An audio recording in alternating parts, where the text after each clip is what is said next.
Hey everybody, this is Flo Bradley with FloBradley.com. I hope you're doing amazing. It's been a while since I put out a video, but I'm running a marathon in a few days, and it's December. It's actually pretty cold, and a lot of people have asked me, hey Flo, how do you run in the cold like that? And so I thought I'd shoot a video. This will eventually go on FloBradley.com, but I wanted to get it out there today. And essentially, there's a lot of things that I do. So I'm going to show you a few. This is a specially designed jersey that I use. It's by Mizuno, and I just got it at the running store, but it has this specialty material, and I don't really understand the technology in this, but when you sweat, it warms you. So as you're sweating, your sweat becomes a heater and locks in here, but you don't feel gross and wet or anything like that. I just ran a half marathon a few weeks ago. I came in second. I think I was fifth overall. Male and female over, I don't know how many hundreds of runners there were, but I did well. And I used this, and it was it was like 20 something degrees when we started, and it was cold the whole time. So I was fine in this. So I definitely recommend something like that. If you don't want to wear too much material, sometimes people feel held back. There was a guy out there, literally no shirt. I mean, I don't know how he did that in 20-degree weather. He's a good mindset, because it's a lot of mindset. And he ran the whole marathon. I just ran the half. But you can also wear sleeves. And I'll just demonstrate. These are by Asics. But they just go over your arms, And they have this little section where you can actually flip it down so you can protect your fingers, but you have access to your music, or if you're using any gels for nutrition during the run, that you can access them pretty easily. So I use these. I also use gloves, which I don't have, but I just use regular mittens. The other thing that I do is I do not like to run with in pants. It just restricts me. Some people can do it. I can do it if it's under, say, 10 miles, but if it's anything over that, I feel like I'm chafing, and it's just bothering my skin. That's where I feel like I'm held back. But I do love leg warmers. So these are just basic leg warmers. I might have got them at the dollar store. I don't really know. They're not expensive, but they're very effective. They're you can get stylish ones, and they're super lightweight. These ones are extremely thin. So I just, again, don't like feeling held back, but I do like something on my lower leg to protect my calves. I used to get cramping, and I would use compression. This is a compression sleeve. You can buy compression socks too.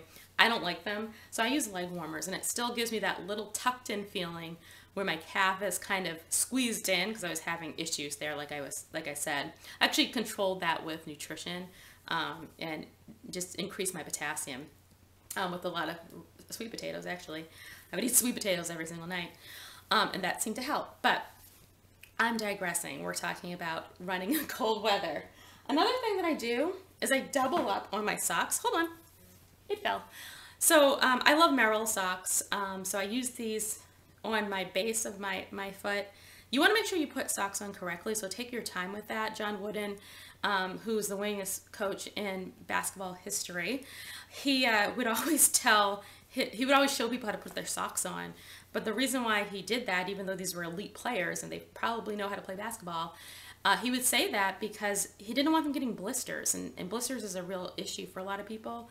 So this actually, doubling up on the socks, and a lot of basketball players to do that, they double up, prevents that, but it also keeps your foot warm. And I learned that trick just from studying people who play basketball, and they're running all the time on the court.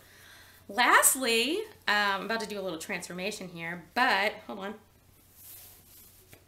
Give me all your money. Okay, so I bought this at one of my the last race. Again, it was cold. I loved it because it enabled me to not have wind coming into my ears and things like that. I could breathe. I actually kept it down like this. And then you can slip it, you can slip it down and everything. So you either look like you're running a race or you're robbing somebody. It's not about fashion, though, at that point. You really want to protect your skin, and so you can finish the race. So that was really effective. It didn't irritate me. I tried it out on a half marathon for the first time, and I did fine. I would say, if you are going to try something out, don't try it out the day of the race. I was really kind of in a rock and a hard place. I don't know if that's the right analogy, but I just knew that I would have challenges with the cold, and I needed something to alleviate that. So I bought this and never tested it out before the race. But I had a friend who is a running coach. Her name's Evelyn. Hi, Evelyn, if you're watching this. She actually helped me with my first marathon. And she recommended that. She said she's used it and she showed me how to use it. So if you can get a coach or somebody like that to kind of help you with some of the gear, I hope you've enjoyed the tips that I've provided. There's a lot of other ways to offset the cold, but you definitely want to keep your running up during this cold season. You don't want to backtrack and wait for the spring to the big thaw to get your running in. And I do suggest attaching it to races, because then you'll have to train for them, and so you have to get out there. So that's a great way to, you know, keep your runs up, stay warm, contribute to causes, because all these races that you're running are usually, I know my girlfriend Trisha, shout out, she just ran the St. Jude Memphis half marathon. So, you know, it's a great way to get out there, get healthy, and then support great causes, and do it all year round. So I hope you've enjoyed these tips.